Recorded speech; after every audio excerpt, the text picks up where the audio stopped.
Assalamualaikum warahmatullahi wabarakatuh dan salam sejahtera kepada semua penonton dan juga subscriber. Aku yakin pada saat ini semua pemohon kategori 1 telah pun selesai membuat permohonan ya, dan hanya menunggu masa untuk buat semakan status lulus ataupun tidak. Okey, dan video ni khas untuk kategori 2 pula ya. Okey, macam biasa korang pun dah sedia maklum, kategori 2 perlu kemukakan dokumen, bukti ya, dokumen dan bukti untuk memohon dalam kategori 2. Jadi apakah persediaan dan apakah dokumen surat menyurat yang korang perlu buat untuk memohon dalam kategori 2? Jom kita kongsi sama-sama. Yang korang dah sedia maklum ya, untuk kategori 2 ni perlu mengemukakan bukti ya, bukti pengurangan ataupun pemotongan sebanyak 30% daripada gaji ya, sama ada gaji pokok ke, allowance ke, overtime ke dan sebagainya ya. Okey, bagi yang makan gaji lah ya. Korang perlu kemukakan bukti ya, pengurangan tu, pengurangan dan pemotongan sebanyak 30%. Jadi macam mana kita nak kemukakan bukti tu ya? Kita boleh kemukakan bukti tu dengan 3 kaedah ya. 3 kaedah. Kaedah yang pertama dia macam biasalah, bila kita kerja kita ada payslip ya. Bahasa Melayu dia slip gaji lah ya. Okey, apa yang diperlukan bagi kita dua, jika anda mengemukakan slip gaji ya, korang perlu mengemukakan slip gaji minimum selama 2 bulan ya. 2 bulan. 2 bulan berturut-turut. Tapi kena ingat ya, berturut-turut tu bukanlah bermaksud nak ujung-ujung ni, tapi bermula daripada bulan Mac 2020 yang ini bulan 3 hari itulah. Jadi jikalau korang memang ada pengurangan pemotongan gaji yang nyata dan jelas dalam slip gaji, maka korang bolehlah mengemukakan slip gaji ya 2 bulan sebelum dan selepas. Maksudnya sebelum kena potong dan selepas kena potong, sebagai bukti ya, ulang sekali, bukti sebagai bukti yang ada pemotongan pengurangan sebanyak 30%. Dia main peratus kan. Macam mana? Jadi perlu kemukakan slip gaji ya. Slip gaji tu kenalah sebelum dipotong dan selepas dipotong untuk membuktikan ada pemotongan melalui slip gaji. Okey, yang keduanya pula ya, jikalau lah slip gaji korang ni tak perfect, kata orang ya, tak perfect ataupun korang punya pemotongan tu tak ada dalam slip gaji, korang kena buat satu lagi perkara ya. Okey, perkara ni mungkin majikan korang akan bekerjasama ataupun korang kena buat sendiri ya, iaitu surat pengesahan daripada majikan.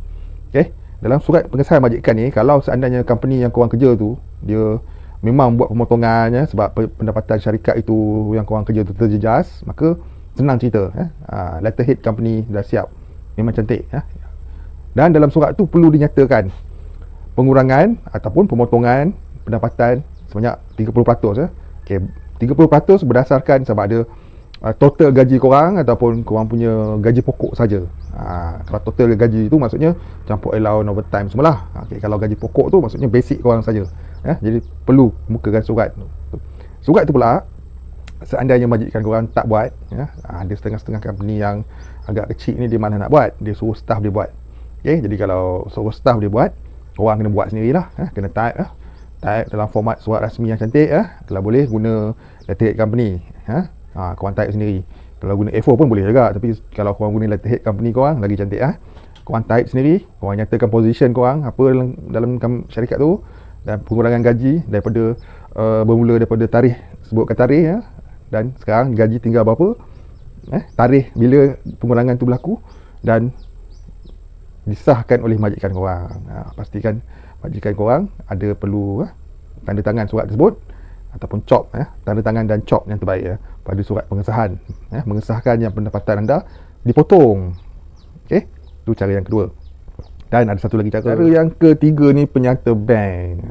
Okey, macam yang KWSP dah bagi tahu penyata bank dalam penyata bank, okey, bagi siapa-siapa yang pernah mengeluarkan penyata bank bukan penyata mini penyata mini yang kita cucuk kad tu keluar dekat mesin ATM, bukan penyata tu, tapi penyata keseluruhan pendapatan duit keluar, duit masuk. Memang detail lah kalau penyata bank ni. Jadi pilihan yang ketiga ialah penyata bank ya. Penyata bank ni lebih sesuai sekiranya korang tak mampu nak adakan payslip, kerana payslip korang tak cantik, tak ada tunjuk pemotongan.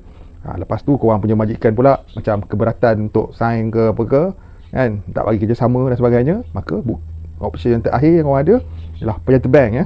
Okay, dalam penyata bank tu memang tertera lah duit keluar masuk ya, berapa setiap tarikh tu untuk bulan tersebut ya. Penyata bank ni korang boleh keluarkan untuk bulanan ya. Jadi korang keluarkan penyata bank mengikut bulan yang korang nak. Contoh kalau korang nak keluar korang punya gaji memang kena potong katakan pada bulan April bulan 4 hingga bulan 6, okey, minta keluarkan penyata 4, 5, 6. Bulan 4, bulan 5, bulan 6, keluarkan 3 bulan punya penyata. Dan penyata tersebut perlulah dengan jelas ada duit masuk dan duit keluar.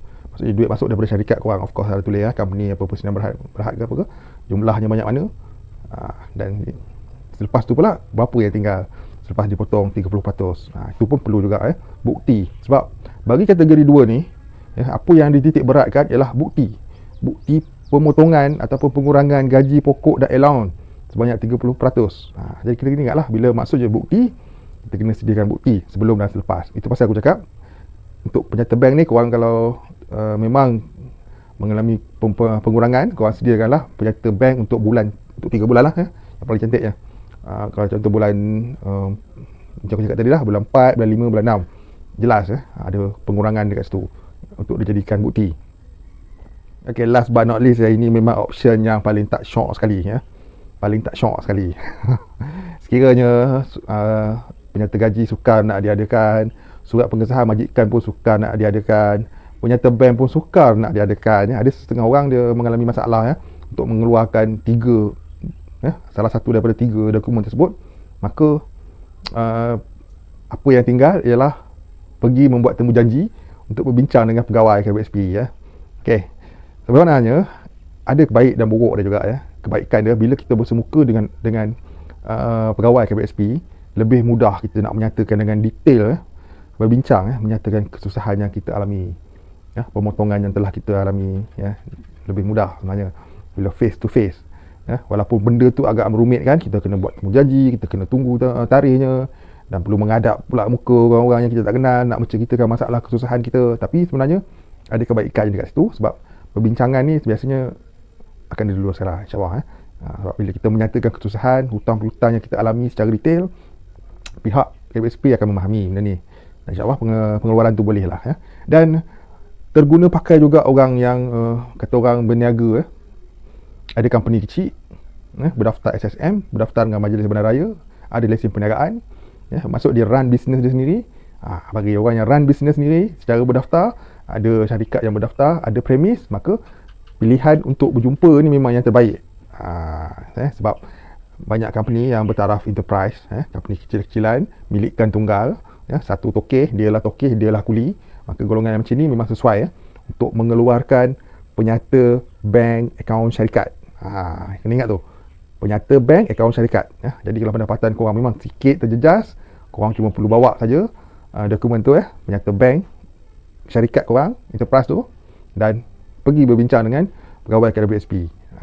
Itu yang terbaik, dan insya-Allah lulus lah, mudah-mudahan. Okey, jadi buat masa ni tak ada apa lagi pengumuman perubahan tentang pemansuhan syarat. So maksudnya syarat tu masih lagi terguna pakai pada saat video ini dirakam. Jadi seandainya esok lusa ada perubahan, maka apa yang aku cakap ni tak diguna pakai lagi. Sebab kalau dia jadi tanpa syarat, maksudnya apa yang aku sebut tadi, apa yang sebelum-sebelum ni KWSP umumkan, semuanya dimasukkan. Jadi itu saja daripada aku. Aku harap permohonan kategori 2 dipermudahkan, dan korang kena bersabar. Buat masa sekarang ni, korang sediakan dulu dokumen-dokumen apa yang aku sebut tadi tu. Minta kerjasama dengan bos. Daripada awal ni senang, jangan last minute korang nak minta bos buatkan surat. Bos pun sibuk kan. Jadi daripada awal-awal ni, maklumkan kepada bos tentang hal ini. Bos korang lah, bukan bos aku. Okay? Dan itu saja. Semoga penerangan yang aku bagi ni jelas dan boleh memanfaatkan bagi pemohon kategori 2. All the best. Aku doakan semoga semuanya berjalan lancar. Kategori 1, kategori 2 semoga dipermudahkan urusan. Terutama kategori 2 ni yang penuh ranjau duri ni, aku faham. Jangan risau, aku faham keadaan korang. Ranjau dan duri ni kita kena tempuh juga. Kalau ini yang dikehendaki, kita buatlah. Asalkan duit tu yang korang nak tu, duit KWSP korang dapat. Yang penting dapat. Jangan tak dapat, jangan putus usaha. Itu saja. So kita jumpa lagi.